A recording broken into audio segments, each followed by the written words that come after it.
Students, welcome to accountancy classes. आज का हमारा जो टॉपिक है वो बड़ा ही इंटरेस्टिंग है, वो रिवैल्यूएशन से रिगार्डिंग है। तो टॉपिक है हमारे पास accounting for revaluation of assets and liabilities when there is change profit sharing ratio in existing partner.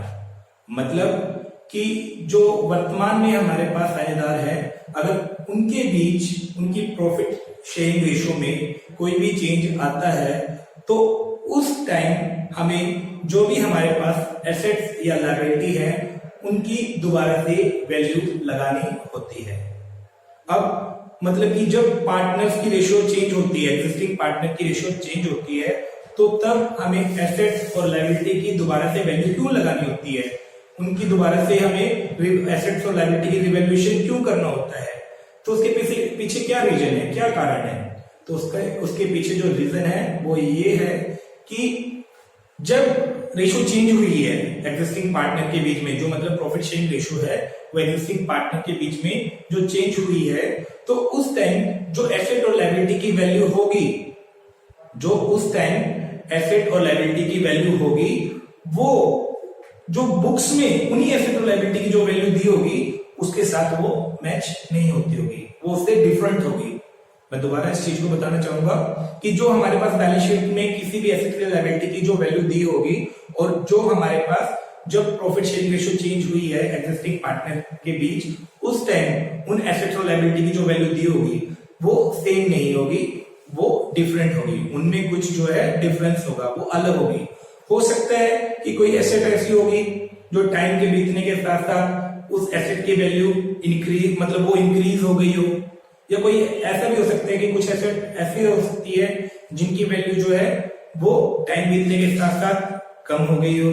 इसी तरह हमारे पास लायबिलिटी भी होगी, लायबिलिटी कोई ऐसी भी हो सकती है जो इंक्रीज हो गई हो, या कोई ऐसी लायबिलिटी भी हो सकती है जो डिक्रीज हो गई हो। तो जब प्रॉफिट शेयरिंग रेशियो में चेंज आता है एग्जिस्टिंग पार्टनर के बीच, तो उस टाइम हमें एसेट और लायबिलिटी की दोबारा से वैल्यू निकालना जरूरी हो जाता है, दोबारा वैल्यू लगाना जरूरी हो जाता है।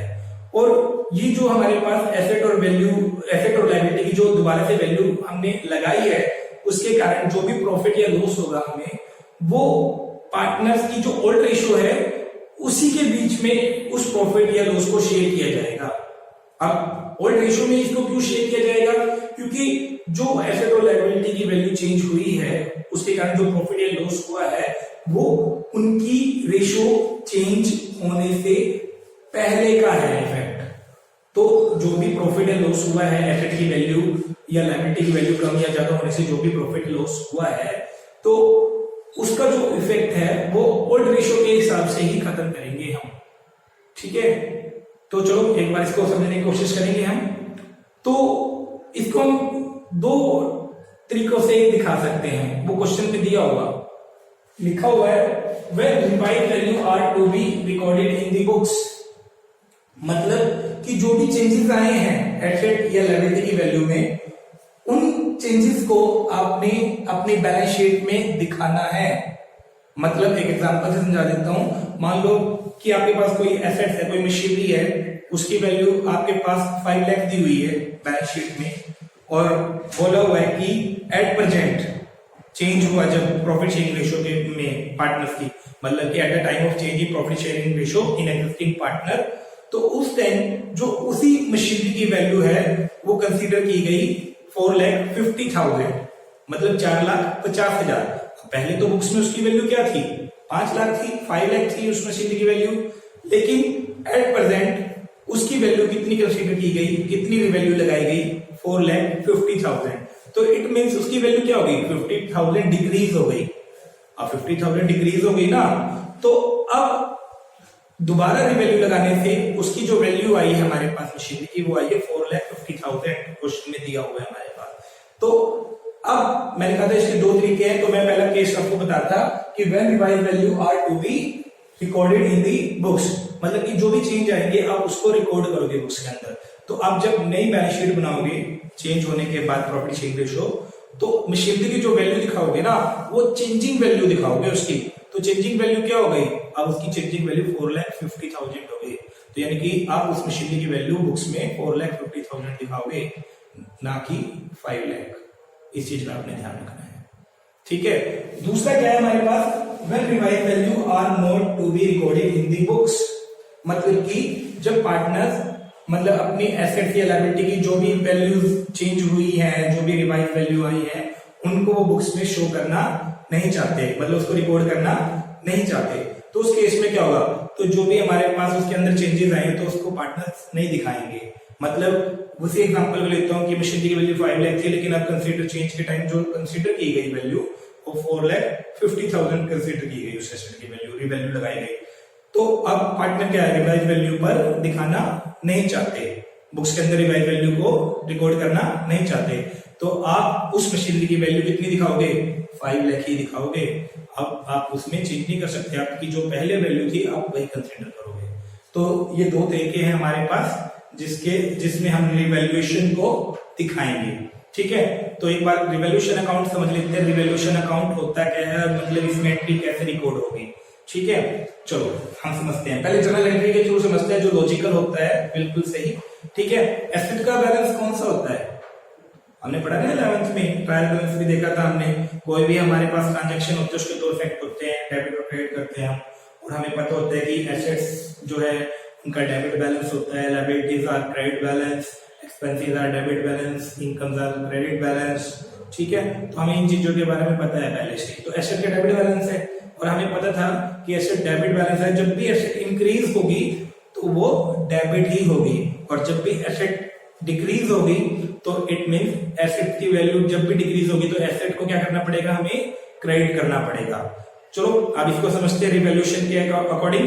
अब मैं एग्जांपल देता हूं, रिवैल्यूएशन अकाउंट भी बना के दिखाता हूं आपको। मान लो हम रिवैल्यूएशन अकाउंट बना रहे हैं यहां पर।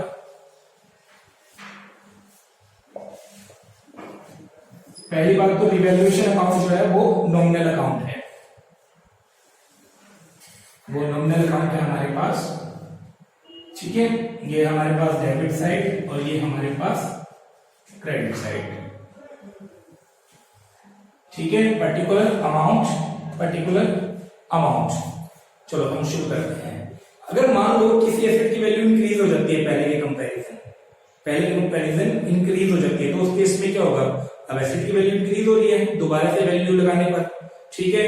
तो उसकी एंट्री क्या होगी, अब एसेट का बैलेंस क्या बताएगा, मैंने डेबिट बताएगा, और एसेट की वैल्यू में क्या बोल रहा हूँ, इंक्रीज हो गई। इंक्रीज होगी तो इसका मतलब एसेट डेबिट हो गई ना। तो इंक्रीज मैंने बोला था कि एसेट का बैलेंस डेबिट होता है, लेकिन जब भी एसेट की वैल्यू बढ़ेगी तो वो डेबिट ही होगी। तो जनरल एंट्री क्या हो जाएगी हमारे पास, ठीक है। हमारे पास हो जाएगी एसेट्स अकाउंट डेबिट, किस वजह से भी है, रिवैल्यू लगाने से। तो रिवैल्यूएशन अकाउंट, जितनी भी एसेट की वैल्यू बढ़ी है, जैसे कोई एग्जांपल लगाता हूं, मान लो कोई एसेट थी 5 लाख की थी, और मान लो अब उसकी एसेट की वैल्यू जो हमने कंसीडर की है दोबारा वैल्यू लगाई तो उसकी वैल्यू 5,20,000 हो गई। तो पहले 5 लाख थी, और लेकिन आज के टाइम चेंज हुई जब रेशो, तो उस टाइम उसकी वैल्यू जो है 5,20,000 है, 5,20,000 है। तो कितनी इंक्रीज हुई है, 20,000। तो 20,000 जो इंक्रीज हुई है वैल्यू वो दिखाएंगे हम, यानी 20,000 हमारी एसेट को इंक्रीज हो गई। तो ये जनरल एंट्री हो गई हमारे पास एसेट की वैल्यू इंक्रीज होने पर, ठीक है। अब इसको यहाँ पर कैसे दिखाएंगे हम, इसको दिखाएंगे हम क्या हो रहा है, रिवैल्यूएशन क्रेडिट हो रहा है, लेजर है ये अपने हमने लेजर में पोस्टिंग कर दो। तो यहाँ पर हमारे पास ये क्रेडिट हो रहा है, तो यहाँ पर बाय एसेट्स जो भी एसेट है उस एसेट्स का नेम आ जाएगा, ठीक है। और अगर हमारे पास, ठीक है, इसी तरह एसेट्स कितनी इंक्रीज हुई, 20,000, तो ये हो गया हमारे पास। इसी तरह अगर मान लो हमारे पास कोई एसेट्स है उसकी वैल्यू डिक्रीज हो गई, अगर कोई भी एसेट्स है, मान लो स्टॉक है, वो पहले के कंपैरिजन जो है वो डिक्रीज हो गई हमारे पास, स्टॉक की वैल्यू तो डिक्रीज हो गई, तो एसेट तो डेबिट होती है हमारे पास, लेकिन वो जब डिक्रीज हो जाएगी तो उसको क्या करना पड़ेगा, क्रेडिट करना पड़ेगा। तो हमारे पास क्या करना पड़ेगा, जनरल एंट्री किस वजह से हुई, दोबारा वैल्यू लगाने से। तो उस केस में हमारे पास क्या एंट्री बन जाएगी, revaluation account debit to stock. मैं एसेट्स की बात कर रहा हूं, तो ये होगी हमारे पास जितना भी स्टॉक पहले के कंपैरिजन कम हुआ है, डिक्रीज हुआ है, तो वो वैल्यू यहां पर आ जाएगी हमारे पास। जैसे एग्जांपल देता हूं, मान लो स्टॉक की वैल्यू 50,000 थी हमारे पास, 50,000 की, लेकिन जब उसकी दोबारा से वैल्यू लगाई गई या डेप्रिसिएशन लगा दिया गया उसके ऊपर, मान लो 10%, स्टॉक के ऊपर 10% डेप्रिसिएशन लगा दिया गया, 50,000 स्टॉक की वैल्यू थी, तो कितना 10% 5,000 उसके ऊपर डेप्रिसिएशन लगा दिया गया, तो 5,000 डेप्रिसिएशन लगाने से स्टॉक की वैल्यू डिक्रीज हो गई। तो जितनी वैल्यू डिक्रीज हुई है तो हमारे पास 5,000 ये हो गया दोबारा से। तो इसको कहां दिखाएंगे हम? अब यहाँ पर क्या हो गया, रिवॉल्यूशन अकाउंट डेबिट हो गया, तो revolution account debit to stock account, ये चीज हो गई हमारे पास। इसी तरह हमारे पास लायबिलिटी की ट्रीटमेंट करेंगे हम। अगर लायबिलिटी की वैल्यू हमारे पास इंक्रीज हो गई पहले के कंपैरिजन, अब लायबिलिटी की वैल्यू, लायबिलिटी का बैलेंस क्या होता है हमारे पास? क्रेडिट होता है लायबिलिटी का बैलेंस। लायबिलिटी की वैल्यू मतलब इंक्रीज हो गई तो लायबिलिटी क्रेडिट हो जाएगी हमारे पास। क्रेडिट हो जाएगी तो क्या होगा, जैसे क्रेडिटर्स है हमारे पास, क्रेडिटर हमारे पास मान लो क्वेश्चन में दिए हुए थे 15,000 15,000 के, लेकिन हमें बाद में पता चला कि हमें जो है क्रेडिटर्स की पेमेंट जो है वो इंक्रीज हो गई, क्रेडिटर जो है वो इंक्रीज हो गए, ठीक है। वो क्रेडिटर जो है हमारे पास जो है वो 3,000 और इंक्रीज हो गए, तो यानी क्रेडिटर कितने हो गए, 18,000 हो गए हमारे पास, 18,000 हो गए, तो लायबिलिटी इंक्रीज हो गई। तो लायबिलिटी इंक्रीज हो गई तो हमारे पास उस केस में वो क्या होगा, तो revaluation account debit to sundry creditors, कितने इंक्रीज हुए, 3,000। देखो अभी क्रेडिट हो गया ना रिवैल्यू लगाने से, मतलब लायबिलिटी का बैलेंस क्रेडिट होता है हमारे पास, और जब भी वो और इंक्रीज होगा तो वो क्रेडिट ही होगा, ठीक है। ये 11th में हम सीख चुके हैं। तो हमारे पास ये हमारे पास 3,000 बढ़ गई है, तो इसको फिर लाइन से मैं पोस्टिंग कर देता हूं मैं, रिवैल्यूएशन अकाउंट में डेबिट हो रहा है, तो यहाँ पर टू सन्ड्री क्रेडिटर्स, तो कितना 3,000 ये हो गया हमारे पास। इसी तरह हमारे पास लायबिलिटी की वैल्यू कम भी हो सकती है। लायबिलिटी की वैल्यू कम कैसे हो सकती है? मान लो जैसे मैं कहता हूँ कि हमारे पास आउटस्टैंडिंग एक्सपेंसेस थे, वो हमारे पास 10,000 थे, लेकिन जो आउटस्टैंडिंग एक्सपेंसेस है वो डाउन आ गए हमारे पास, ब्रॉट डाउन टू रुपीज 8,000, मतलब वो 8,000 रुपए तक आ गए, तो कितना कम हो गए, 2,000 कम हो गए ना। अब लायबिलिटी का बैलेंस क्या होता है हमारे पास, वो क्रेडिट होता है, लेकिन वो आउटस्टैंडिंग एक्सपेंसेस जो है वो कम आ गए, तो कम हो गए तो अब वो क्या हो गए, डेबिट हो गए हमारे पास। तो यानी कि हमारे पास एंट्री हो जाएगी यहाँ पर outstanding expense account debit to revaluation, दोबारा से रिवैल्यू लगाने से हमारे पास क्या हुआ, वो 2,000 जो है वो कम हो गए। तो इसको रिवैल्यूएशन में दिखाएं हम, तो यहाँ पर बाय आउटस्टैंडिंग एक्सपेंस कितना आ गया हमारे पास, 2,000 ये हो गया हमारे पास। इस तरह कोई हमारे पास अगर मान लो कोई अनरिकॉर्डेड एसेट्स है जो पहले बुक्स में नहीं थी, लेकिन अब पता चला कि हमारे पास वो है एसेट्स, लेकिन वो हमें बुक्स में नहीं दिखाई हुई थी, अनरिकॉर्डेड एसेट्स है, तो वो उसको हम पहले नहीं थी, इसका मतलब अब है हमारे पास, तो इंक्रीज हो रही है एसेट, उसकी जो एंट्री हो जाएगी वही assets account debit to revaluation. इस तरह अगर हमें किसी लायबिलिटी का पता चलता है कि हमारे पास पहले कोई लायबिलिटी नहीं थी, लेकिन अब पता चला कि हाँ वो लायबिलिटी है, तो अनसीन लायबिलिटी है हमारे पास, तो लायबिलिटी इंक्रीज होगी तो लायबिलिटी क्रेडिट हो जाएगी हमारे पास, उसके इसमें एंट्री क्या बनेगी, revaluation account debit to sundry liabilities, ठीक है। तो इस तरह से हमारे पास एंट्रीज बनेगी। जब ये चीज हो जाए हमारे पास तो हम क्या करेंगे, टोटल कर देंगे, हम टोटल देखेंगे हमारे पास क्या होगा। अब देखिए किस साइड का टोटल ज्यादा है हमारे पास, अगर क्रेडिट साइड का टोटल ज्यादा है और डेबिट साइड का टोटल कम है तो प्रॉफिट बचेगा हमारे पास। अगर हमारे पास डेबिट साइड का टोटल ज्यादा है, क्रेडिट साइड का टोटल कम है, तो हमारे पास लॉस होगा। तो इसको हम पार्टनर्स के बीच में डिस्ट्रीब्यूट कर देंगे ऑड रेशियो में। तो अब देखते हैं हमारे पास क्रेडिट साइड का टोटल हमारे पास ज्यादा है, तो ये आ गया 22,000, तो इधर हमारे पास कम था तो ये 22 यहाँ पर लिख दिया मैंने, इसमें से मैंने ये माइनस कर दिया 8,000, तो हमने 8,000 माइनस कर दिया, तो ये हमारे पास कितना आ जाएगा अभी 14,000।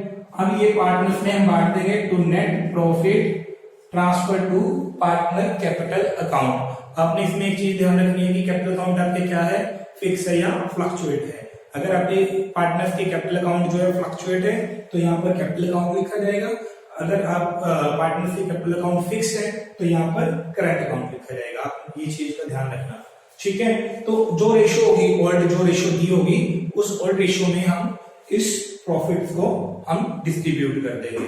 ठीक है, जो भी ऑड रेशियो दी हुई है, मान लो ऑड रेशियो हमारे पास जो दी हुई है वो इक्वल दी हुई है, तो net profit transfer to partner capital account A और बी, ऑड रेशियो में हमने इसको डिस्ट्रीब्यूट कर दिया, तो ये 7,000 तो ये हो गया हमारे पास रिवैल्यूएशन अकाउंट। ठीक है, तो आई होप आपको समझ ही आ रहा होगा, अगर आपको दिक्कत होगी तो आप मुझे बताएंगे इसके बारे में। ठीक है, तो ये हमारे पास रिवैल्यूएशन अकाउंट क्या हो गया। ठीक है, तो इसका एक शॉर्टकट तरीका भी है। कई बच्चों को क्या होता है कि 11th में बेस कमजोर होता है उनका, 11th में उनको थोड़ा प्रॉब्लम होती है कि जनरल एंट्री उन्होंने ढंग से नहीं की हुई, लेटर में पोस्टिंग में प्रॉब्लम आती है, तो उनके लिए एक शॉर्टकट तरीका है। शॉर्टकट तरीका क्या है, ये नॉमिनल अकाउंट है हमारे पास, रिवैल्यूएशन नॉमिनल अकाउंट है। तो नॉमिनल अकाउंट में क्या होगा, रूल नॉमिनल अकाउंट वाला फॉलो कर दो आप। इसमें debit all the expenses and losses, credit all the income and gain, मतलब जितने भी लॉसेस है उनको डेबिट कर दो और जितने भी प्रॉफिट्स है, इनकम्स है, उनको क्रेडिट कर दो। अब हमारे पास दो चीज है यहाँ पर, एसेट्स और लायबिलिटी। अब एसेट्स और लायबिलिटी दो ही चीज है, मैं आपको बता रहा हूँ। अगर एसेट की वैल्यू पहले के कंपैरिजन इंक्रीज हो रही है, एसेट की वैल्यू इंक्रीज हो रही है, तो इसका मतलब क्या है, एसेट की वैल्यू इंक्रीज हो रही है, आपको प्रॉफिट होगा या लॉस होगा। अगर जितना भी एसेट की वैल्यू इंक्रीज हो रही है, ठीक है, अगर इंक्रीज हो रही है तो ऑब्वियस है आपको प्रॉफिट होगा। तो प्रॉफिट है तो मैंने क्या बताया, नॉमिनल अकाउंट है, debit all the expenses losses, credit all the income and gains, मतलब डेबिट साइड में तो लॉसेस और क्रेडिट साइड में गेन्स मतलब प्रॉफिट। अब एसेट की वैल्यू इंक्रीज हो रही है तो उसको कहां दिखाएंगे, क्रेडिट साइड में दिखाएंगे ना, तो यहां दिखाएंगे। तो यहां पर लिख दो बाय एसेट्स, जो भी एसेट की वैल्यू इंक्रीज हो रही है उस एसेट का नेम, और जितनी वैल्यू से वो इंक्रीज हो रही है, increase in value of assets, जितनी वैल्यू से वो इंक्रीज हो रही है वो आप यहाँ पर अमाउंट लिख दो। इसी तरह अगर मान लो एसेट की वैल्यू डिक्रीज हो रही है तो आपको क्या होगा, तो आपको लॉस होगा, और जब आपको लॉस होगा तो आप उसको कहां दिखाओगे, इस साइड दिखाओगे। तो उस एसेट्स का नाम लिख दो और जितनी भी वैल्यू से वो डिक्रीज हो रही है उतनी अमाउंट लिख दो। इसी तरह हमारे पास क्या होगा, लायबिलिटी। लायबिलिटी की वैल्यू अगर हमारे पास इंक्रीज हो रही है तो आपको प्रॉफिट होगा या लॉस होगा, लॉस होगा ना भाई। अब मान लो मैं कहता हूँ मेरे को किसी के 5,000 रुपए देने थे, 5,000 देने थे, और अब मुझे पता चला कि नहीं मुझे 5,000 नहीं, अब मुझको 8,000 देने हैं, 8,000 देने हैं, तो 5 से 8 देने हो गए, तो मुझे लॉस हुआ या प्रॉफिट हुआ, लॉस हुआ है। तो लॉस होगा तो क्या करेंगे, उसको इस साइड दिखाएंगे हम। इसी तरह अगर हमारे पास लायबिलिटी वैल्यू कम हो जाती है, भाई मेरे को पता चले कि हाँ मेरे को तो भाई 5,000 देने थे, लेकिन अब मुझे पता चला भाई 2,000 तो मुझसे कोई मांगने वाला ही नहीं है, अब तो मेरे को कितने देने पड़ेंगे, सिर्फ 3,000 देने पड़ेंगे, तो मेरे को बेनिफिट हो गया, प्रॉफिट हो गया। प्रॉफिट कहाँ दिखाएंगे, तो प्रॉफिट हम यहाँ दिखाएंगे। तो ये शॉर्टकट ट्रिक है, जिसको जनरल एंट्री नहीं आती, लेजर में पोस्टिंग कभी नहीं आती, तो किसी भी एसेट और लायबिलिटी की वैल्यू से मतलब इंक्रीज या डिक्रीज होने से आपको ये देखना है कि उसको प्रॉफिट हो रहा है या लॉस हो रहा है, कम हो रही है या ज्यादा होने से आपको प्रॉफिट हो रहा है या लॉस हो रहा है, तो उसको आपने नॉमिनल अकाउंट के थ्रू उसको दिखा देना है, तो उस हिसाब से आपकी एंट्री हो जाएगी। ठीक है, तो मैंने अभी आपको सिर्फ रिवैल्यूएशन अकाउंट बनाना सिखाया है, बाकी मुझे क्वेश्चन एग्जांपल लेना है, उस एग्जांपल के थ्रू मैं आपको सिखाऊंगा।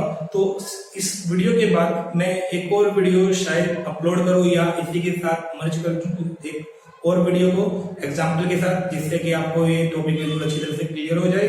लेकिन फिर भी अगर आपको कोई क्वेश्चन है, आपको कोई प्रॉब्लम है, तो आप कमेंट कर सकते हो, या फिर जैसे भी है मेरा कॉन्टेक्ट नंबर भी है, आप मुझे कॉल कर सकते हो, व्हाट्सएप कर सकते हो, तो मैं आपकी क्वेरी को सॉल्व करने की कोशिश करूंगा। आज के लिए इतना ही, थैंक यू। हमने अभी लास्ट वीडियो में रिवैल्यूएशन अकाउंट के बारे में पढ़ा था, और मैंने आपको बोला था कि मैं आपको नेक्स्ट वीडियो अपलोड करूंगा या फिर इसी वीडियो के साथ मैं मर्ज कर दूंगा, तो उसमें हम एग्जाम्पल के साथ सीखेंगे रिवैल्यूएशन अकाउंट को किस तरह से हमने ट्रीट करना है at the time of changing profit share ratio in existing partner. तो इसको एग्जांपल से समझते हैं। मैंने एग्जांपल यहाँ पर बोर्ड पे उतारा हुआ है, तो इस एग्जांपल के साथ हम उस टॉपिक को कोरिलेट करते हैं और समझने की कोशिश करते हैं। तो हमारे पास क्वेश्चन है, एबीसी पार्टनर है, उनकी रेशियो दी है 3:2 और 31 मार्च 2013 को बैलेंस शीट दी हुई है हमारे पास, जिसमें एसेट्स और लायबिलिटीज दी हुई है हमारे पास। फिर क्या हुआ, 1 अप्रैल 2013 को जो पार्टनर थे एबीसी, उन्होंने डिसाइड किया कि फ्यूचर में जो उनकी रेशियो होगी वो रेशियो होगी 4:3:2। वो ये चाहते हैं कि उनकी फ्यूचर में रेशियो 4:3:2 हो जाए। तो ये क्या आ गया, ओल्ड रेशियो ये थी, और अब उनकी जो न्यू रेशियो रहेगी फ्यूचर के लिए वो रहेगी 4:3:2। तो यही तो है change in profit sharing ratio in existing partner, मतलब साझेदार वही है, पार्टनर्स वही है, लेकिन उनकी रेशियो चेंज हो गई है। तो जब उनकी रेशियो चेंज हो जाती है तो जो एसेट्स और लायबिलिटी है उनकी दोबारा से रिवैल्यू लगानी होती है हमें। तो उससे रिलेटेड हमारे पास कुछ ना कुछ स्टेटमेंट दी होगी, कुछ ना कुछ इंफॉर्मेशन दी होगी, तो उसके हमने अकाउंटिंग ट्रीटमेंट करनी है कि उसको कैसे दिखाना है हमने अकाउंट्स में, और कैपिटल अकाउंट पर उसका क्या इफेक्ट पड़ेगा, तो हम उसको सीख रहे हैं। तो फर्स्ट पॉइंट क्या कहता है ये, स्टॉक बी वैल्यू एट ₹1,10,000, मतलब जो स्टॉक की वैल्यू है वो कितनी कंसीडर की जा रही है चेंज के टाइम, यानी कि इस डेट पर उन्होंने डिसाइड किया जब चेंज हुआ तो स्टॉक की वैल्यू जो है 1,10,000 डिसाइड की जाती है। अब देखना पहले स्टॉक की वैल्यू कितनी थी हमारे पास 1,20,000, लेकिन अब कितनी है स्टॉक की वैल्यू 1,10,000। तो स्टॉक की वैल्यू क्या हो गई यहाँ पर, डिक्रीज हो रही है ना, तो डिक्रीज हो रही है। अब स्टॉक हमारी क्या है, एसेट्स है, और एसेट्स का बैलेंस क्या होता है, डेबिट होता है, एसेट का बैलेंस डेबिट होता है। तो वो जब कम हो जाएगी एसेट हमारी, तो एसेट को हम क्या कर देंगे, क्रेडिट कर देंगे। क्यों क्रेडिट किया, रिवैल्यू करके उसकी। तो जनरल एंट्री क्या बनी, revaluation account debit to stock account. तो इसको रिवैल्यूएशन अकाउंट बनाते चलते हैं, उसके अकॉर्डिंग हम देखते हैं, ठीक है। और आपने ये ध्यान रखना है कि पहले स्टेटमेंट बता देता हूँ पूरी, तो इससे रिगार्डिंग हमारे पास कुछ पॉइंट्स और दिए हुए हैं, और लास्ट में एक लाइन लिखी हुई है, मैं लास्ट लाइन की तरफ इशारा करूंगा। Partner agree that the revised value are to be recorded in the books.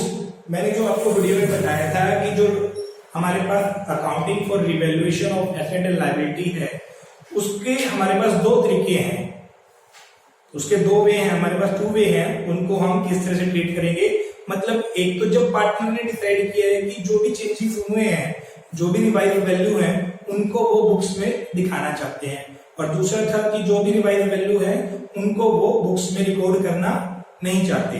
अभी क्वेश्चन कर रहे हैं कि वो जो भी रिवाइज वैल्यू है उनको वो रिकॉर्ड करना चाहते हैं बुक्स में, मतलब जो भी चेंजेस आए हैं उनको वो बुक्स में दिखाना चाहते हैं। तो हम पहले तरीके से कर रहे हैं इसको, तो लास्ट में ये लिखा हुआ है। तो इसमें हमें क्या करना है, एक तो रिवैल्यूएशन अकाउंट बनाना है, एक पार्टनर कैपिटल अकाउंट बनाना है, और एक बैलेंस शीट बनानी है। तो हम देखते हैं, स्टार्ट करते हैं इसको। सबसे पहले रिवैल्यूएशन अकाउंट। तो रिवैल्यूएशन अकाउंट अगर हम बनाते हैं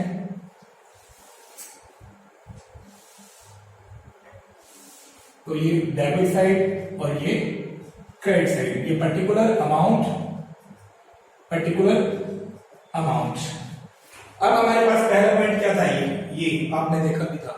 तो पहला पॉइंट था हमारे पास स्टॉक बी वैल्यू एट ₹1,10,000। पहले स्टॉक की वैल्यू कितनी दी है 1,20,000, लेकिन अब ये कहते हैं कि 1 अप्रैल 2013 को उन्होंने क्या डिसाइड किया, जो स्टॉक की वैल्यू कितनी होगी 1,10,000। तो स्टॉक की वैल्यू देखो क्या हो गई, यहाँ पर कम हो गई ना, कितनी कम हो गई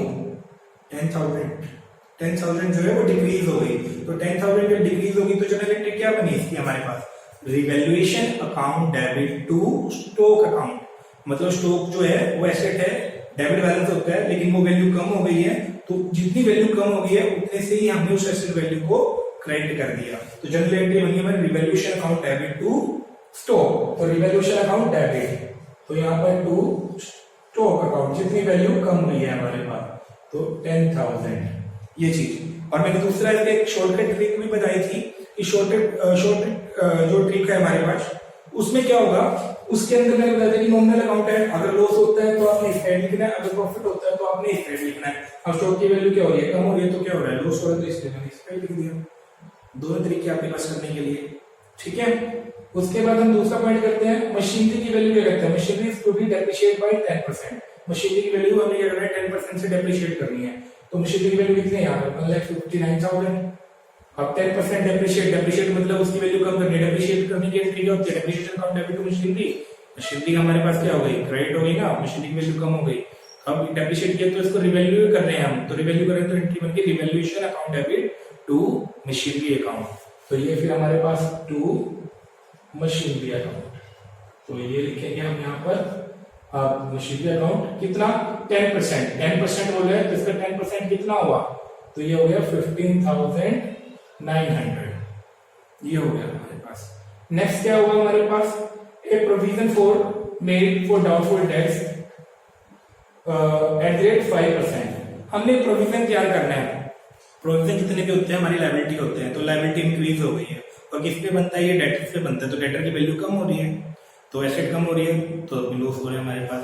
तो जनरल एंट्री क्या बनी हमारे पास, तो revolution account debit to provision for doubtful debts 5%। Debtors की वैल्यू देखो कितनी है यहाँ पर, इसका 5% लेना है, डेटर्स के ऊपर बनता है ये प्रोविजन जो है, तो इसका 5% ले तो ये हो गया हमारे पास 2200। तो यहाँ पर हमारे पास to provision for doubtful debts कितना 5% लेना था, तो 2200। नेक्स्ट पॉइंट क्या कहते हैं हमारे पास, ये हो गया building to be appreciate by 20%। Appreciate मतलब इंक्रीज करनी है कितने से, 20% से। तो बिल्डिंग एसेट है, इंक्रीज करनी तो वो डेबिट हो जाएगी, तो building account debit to revaluation account. तो टू रिवैल्यूएशन, तो यहां पर क्या गया बाय बिल्डिंग अकाउंट। अब कितनी वैल्यू चेंज कितनी हो गई है हमारे पास, इंक्रीज है बिल्डिंग की वैल्यू 20%, सॉरी ये 20%, तो 20% 2 लाख का 20% कितना हुआ 40,000, तो ये आ गया हमारे पास 40,000। ये पॉइंट भी हो गया हमारे पास। अब नेक्स्ट पॉइंट है, a liability for rupees 2500 including any creditors is not likely to arise. मतलब कि हमारे पास क्रेडिटर्स के अंदर 2500 इंक्लूड थे जो कि कोई मांगने वाला नहीं है हमसे, यानी नहीं चुकाने पड़ेंगे, क्रेडिटर कम हो गए। अब जब क्रेडिटर कम हो गए तो हमें क्या होगा, फायदा हो गया भाई, फायदा तो मैंने इस साइड बोला आपको लिखने के लिए, या फिर क्रेडिटर कम हो गए तो लायबिलिटी है तो ये डेबिट हो जाएगा हमारे पास, तो creditor account debit to revolution account. तो यहाँ पर बाय क्रेडिटर्स अकाउंट, तो ये हो गया हमारे पास कितना 2500। और कोई एंट्री और कुछ नहीं है हमारे पास, टोटल कर दो, देखो कौन सी साइड का टोटल ज्यादा है हमारे पास, इधर का अपना 10 और 15 25 25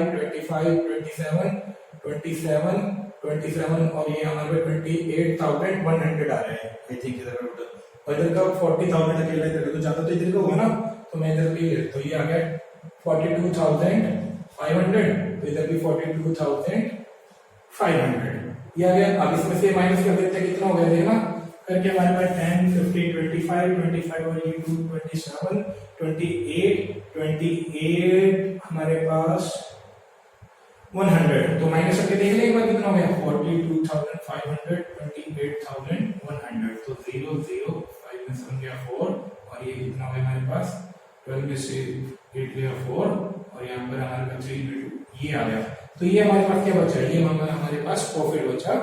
ये जो प्रॉफिट हुआ रिवैल्यूएशन के कारण हुआ है एसेट और लायबिलिटी, तो इसको हमने यहाँ पर लिखा 14,400, तो to net profit transfer to partner capital account. अब मैंने बताया था कि कैपिटल अकाउंट हमारे क्या देखना है आपने कि वो फ्लक्चुएट है या फिक्स है, अगर फ्लक्चुएट है तो कैपिटल अकाउंट में ट्रांसफर करेंगे, अगर फिक्स है तो क्रेडिट अकाउंट में। तो यहाँ पर कुछ मेंशन नहीं कि फ्लक्चुएट है या फिक्स है, तो हम इसको फ्लक्चुएट ही मान के चलेंगे। तो हमने ओल्ड रेशियो में इसको डिस्ट्रीब्यूट करना है। अब ओल्ड रेशियो में क्यों, मैंने बताया था क्योंकि ये इस चेंज से पहले जो रेशियो चेंज हुई है इससे पहले हमारे पास जो है चेंजेस आए, रिवैल्यू लगाई गई है, तो उसका इफेक्ट जो हुआ है, जो प्रॉफिट लॉस हुआ है, तो वो ओल्ड रेशियो में ही शेयर करेंगे। तो अब हम 14,400 को बांट देते हैं इस रेशियो में, तो इसको बांट के देखते हैं कितना जाएगा हमारे पास। मैं एक लिए कैलकुलेट करता हूँ 3/8, एक बार कैंसिल करके देखते हैं कितना जाता है हमारे पास। हमारे पास आ गया ये, और ये हमारे पास कितना बच गया अभी, ये बच गया हमारे पास 8 2 6 2 ये, तो हमारे पास कितना हो गया 5,400, तो 5,400 और ये 36, तो ये हो गया टोटल ये 1,010, ठीक है 13 ठीक है, ये हो गया हमारे 3:2 में हम इसको डिस्ट्रीब्यूट करते हैं। तो ये होगा हमारा रिवैल्यूएशन अकाउंट। अब इसका पार्टनर कैपिटल अकाउंट में क्या इफेक्ट पड़ेगा, तो पार्टनर कैपिटल अकाउंट भी देख लेते हैं, बना लेते हैं। पार्टनर कैपिटल अकाउंट बना लेते हैं, यहाँ पर जितना स्पेस है उसमें यूज कर लेते हैं। कैपिटल अकाउंट हम फ्लक्चुएट मान के चल रहे हैं, तो कैपिटल अकाउंट हमारे पास पार्टनर कैपिटल अकाउंट स्पेस कम है ABC।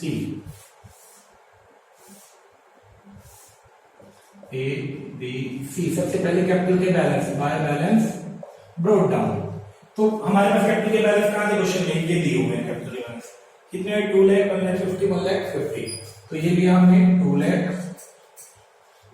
1 लाख 50 और 1 लाख 50।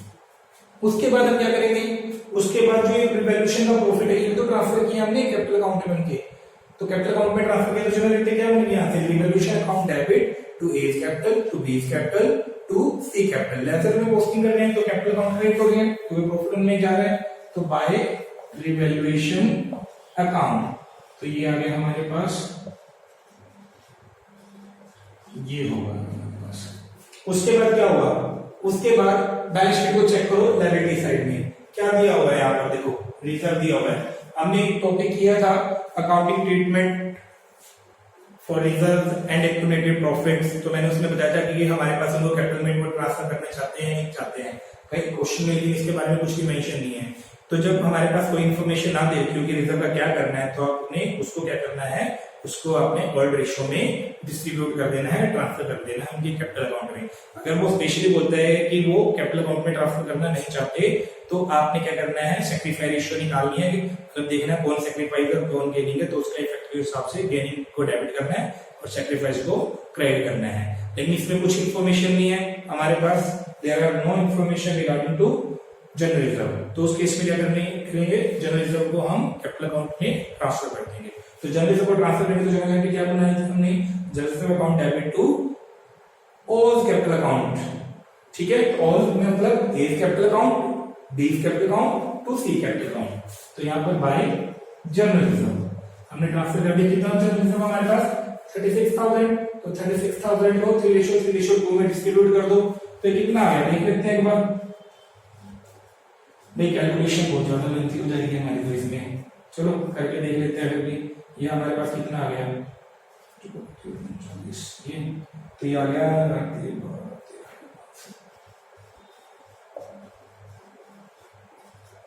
ये हो गया भाई, ये हमने इसको डिस्ट्रीब्यूट कर लिया, ठीक है, तो ये हो गया हमारे पास 9,000 है, ये 9,000 है हमारे पास ये चीज, तो ये भी हमने डिस्ट्रीब्यूट कर दिया जनरल रिजर्व। और कुछ नहीं दिया होगा, जैसे मैंने बताया था आपको कोई इन्वेस्टमेंट फ्लक्चुएशन फंड या वर्कमैन कंपनसेशन फंड वगैरह देना, तो ऐसा कुछ नहीं है, बस हमारा कंप्लीट हो चुका है क्वेश्चन। अब और कुछ नहीं दिया होगा हमारे पास, हमने जो चीज दी हुई थी अपने रिवैल्यूएशन में दिखा दी, और जो कैपिटल अकाउंट से रिलेटेड चीजें थी वो भी हमने कंसीडर कर ली। अब टोटल कर दो इसका भी, टोटल कर देते हैं, टोटल करके देखते हैं हमारे पास कितना आ गया, 2 लाख और ये 2,05,000, 2,05,000, 2,15,000, 2,18,000, 2,18,900, टोटल में गलती हो सकती है, 1,50 और ये 1,55, 1,68,900, 1,68,900, और ये आ गया हमारे पास 1,59 और 1,62,600, ठीक है। टोटल एक बार चेक कर लेना, फिर भी कोई गलती हो सकती है, टोटल में गलती हो सकती है, कोई टाइम की शॉर्टेज है, और अभी आपके सामने सॉल्व कर रहा हूँ, पहले सॉल्व नहीं किया है क्वेश्चन को, ठीक है। तो हमारे पास 2,18,900, 1,68,900, 1,62,600।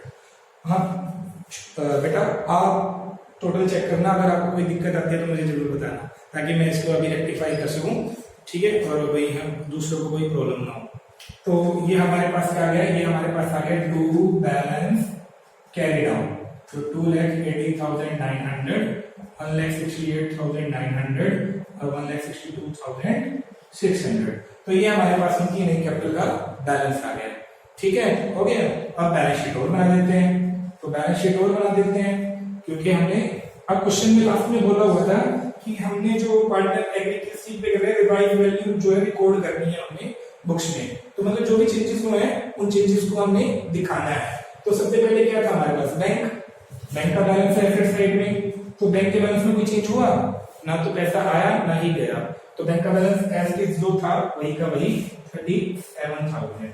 उसके बाद क्या दिया हुआ है, डेटर्स हमारे पास कितने हैं भाई, डेटर्स है हमारे पास 44,000, लेकिन इसके ऊपर हमने प्रोविजन बनाया था, ये प्रोविजन बनाया था, ये बोलो पता है क्वेश्चन में प्रोविजन के बारे में, तो प्रोविजन हम क्या करेंगे, डेटर में से लेस कर देंगे, तो ये लेस करके दिखाना है आपने प्रोविजन, तो लेस कर दो, प्रोविजन कितना था 2,200, तो इसको माइनस करेंगे तो आ जाएगा 41,800।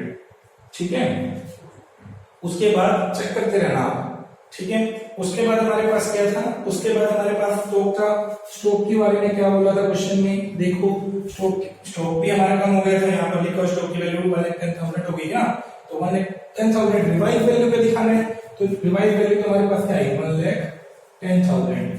मतलब पार्टनर ने डिसाइड किया था कि वो क्या करना चाहते हैं, मतलब जो भी रिवाइज वैल्यू है उनको रिकॉर्ड करना चाहते हैं, तो रिवाइज वैल्यू ही कर रहा हूं मैं, जो चेंजेस हुई है वही वैल्यू ले रहा हूं मैं। उसके बाद हमारे पास क्या करता है नेक्स्ट में, हमारे पास पॉइंट जो था यहाँ पर मशीनरी भी डेप्रिसिएशन लग गया था हमारे पास, तो मशीनरी की वैल्यू पहले कितनी थी 1,59,000, लेकिन उस पे अब क्या लग गया डेप्रिसिएशन लग गया, तो डेप्रिसिएशन कितना लग गया 10%, 15,900, तो ये माइनस कर दो तो इसमें से कितना आ जाएगा चेक करना एक बार, 16,000 माइनस कर देते हैं इसमें से, तो ये आ गया 1,43,100 आई थिंक यही आता है, गलती भी हो सकती है, 1,43,100। उसके बाद हमारे पास क्या बिल्डिंग की वैल्यू में भी चेंजेस आए थे, बिल्डिंग की वैल्यू जो है अप्रिशिएट कर दी गई थी, बढ़ गई थी 40,000 40,000, तो बिल्डिंग की वैल्यू हमारे पास तो 2,40,000, पहले 2 लाख थी ना बिल्डिंग की वैल्यू, लेकिन अब 40,000 हमारी इंक्रीज हो गई, अप्रिशिएट हो गई, तो हमने इसको 2,40,000 दिखाना है। ठीक है, उसके बाद क्या होगा हमारे पास, उसके बाद हमारे पास कहता है क्रेडिटर साइड, लायबिलिटी साइड में क्रेडिटर्स थे, तो क्रेडिटर्स हमारे पास क्या कहता है भाई, हमारे पास 24,000 थे क्रेडिटर्स, लेकिन लास्ट में पॉइंट था कि हमारे पास वो मैंने कर दिया यहाँ से कि क्रेडिटर्स के अंदर 2,500 इंक्लूड थे, जो कि कोई मांगने वाला नहीं था, तो अब हमें देने कितने क्रेडिटर्स, चुकाने कितना पैसा है, तो 2,500 माइनस करके देंगे ना, 24,000 में 2,500 माइनस कर दो तो हमारे पास कितना आ गया 21,500, तो 21,500। उसके बाद क्या करते हैं जनरल रिजर्व तो हमने डिस्ट्रीब्यूट कर दिए, वो तो कैपिटल अकाउंट में ट्रांसफर कर दिए, अब रहा ही हमारे पास जनरल रिजर्व, तो जनरल रिजर्व तो बांट दिया हमें, ये बांट रखे ना भाई, बांट तो दिए, तो अब दिखाने की क्या जरूरत है, अब दिखाना ही नहीं हमने, वो तो डिस्ट्रीब्यूट कर दिए, खत्म कर दिया हमने। अगर वो कहते हैं कि शो करना है तो ऐसे कैसे दिखाते हैं हम जनरल रिजर्व को, लेकिन उनका जो इफेक्ट है वो कैपिटल अकाउंट में दिखा देते हैं, गेनिंग पार्ट में कैपिटल अकाउंट डेबिट टू सेक्टिफाई करके। चलो अब जनरल रिजर्व तो बांट दिए तो दिखाना नहीं है।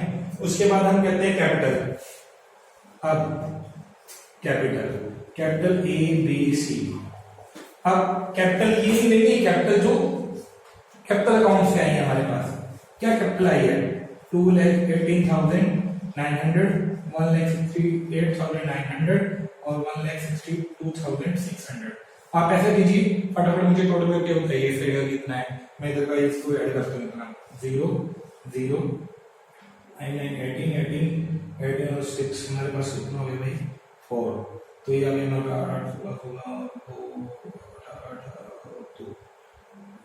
20 0 2 4 13 2 15 4 5, तो ये आ गया 5,50,400। इसमें ऐड कर देता हूँ 0 0 और 9, तो हमारे पास ये कितना आ गया 1 और ये 5 और 2 7 और ये 5,71,900। तो आप श्योर हूं मैं, आप इस साइड का टोटल कर लीजिए, इस साइड का टोटल भी यही आएगा जो मैंने ये लिखा है, तो मैं ऊपर लिख देता हूं, यहाँ पर बोर्ड का हमारे पास स्पेस नहीं बचा, तो 5,71,900 इधर का टोटल आएगा। अगर टोटल ये बिल्कुल सही है दोनों साइड का, तो इट मींस आपका क्वेश्चन बिल्कुल ठीक है, अदरवाइज क्वेश्चन आपका गलत है। तो ये था हमारे पास रिवैल्यूएशन का टॉपिक, जब revaluation for assets and liability in case of changing profit sharing ratio of existing partner. ठीक है, लेकिन मैंने इसके बताया 2 तरीके हैं, ये मैंने आपको कौन सा बताया कि जब पार्टनर ने क्या डिसाइड किया कि वो रिवाइज वैल्यू पर, मतलब रिवाइज वैल्यू को अपने बुक्स में रिकॉर्ड करना चाहते हैं, तो ये रिवाइज वैल्यू के अकॉर्डिंग है। अगर क्वेश्चन में बोलता कि वो रिवाइज वैल्यू को जो है रिकॉर्ड करना नहीं चाहते, तो उस केस में क्या होता, उस केस में क्या है कि जो पहले जो बैलेंस शीट में जो बुक्स में जो दी हुई थी ना फिक्स की वैल्यू, वो ऐसे रहेगी, मतलब उसके अंदर कोई चेंज नहीं रहेगा, मतलब डेटर्स की वैल्यू वही रहेगी, हमारे पास स्टॉक की वैल्यू वही रहेगी, मशीनरी की वैल्यू वही रहेगी, लेकिन जो कैपिटल अकाउंट्स की वैल्यू है ना वो चेंज रहेगी। कैपिटल अकाउंट बनेगा उसमें, सिर्फ रिवैल्यूएशन अकाउंट नहीं बनाएंगे हम, क्योंकि उसने बोला है कि वो रिवाइज वैल्यू पर तो रिकॉर्ड करना चाहते नहीं, तो रिवैल्यूएशन अकाउंट नहीं बनेगा, लेकिन उसका इफेक्ट तो दिखाना पड़ेगा ना। तो उस केस में क्या करेंगे, वर्किंग नोट बनाएंगे। तो जो रिवैल्यूएशन अकाउंट के अंदर जो भी चेंजेस आए हैं, मतलब कि जो आपके पास प्रॉफिट आया था 14,400, इसको आप क्या करोगे, इसको सेक्रीफाई और गेनिंग रेशियो में एडजस्ट करोगे। उसके सेक्रीफाई और गेनिंग रेशियो में आप जब करोगे एडजस्ट, तो gaining partner capital account debit to sacrifice partner जाएगा, तो उसका इफेक्ट आप कैपिटल अकाउंट में दिखा दोगे। तो जब नई कैपिटल आएगी, सिर्फ कैपिटल में चेंज होगा, सिर्फ कैपिटल में चेंज होगा, बाकी बैलेंस शीट की जो भी वैल्यूज है, जो भी एसेट्स है और जो भी लायबिलिटी है, वो ऐसे रहेगी, कोई भी चेंज नहीं आएगा उसके अंदर, ठीक है। सिर्फ चेंज किसमें आएगा, कैपिटल में आएगा, और तब भी आपके बैलेंस शीट का टोटल सेम रहेगा, ठीक है। अगर फिर भी आपको कोई प्रॉब्लम आती है तो आप मुझे बता सकते हो, मैं कुछ आपकी क्वेरी को सोल्व करने की कोशिश करूंगा। तो आज के लिए इतना ही, थैंक यू।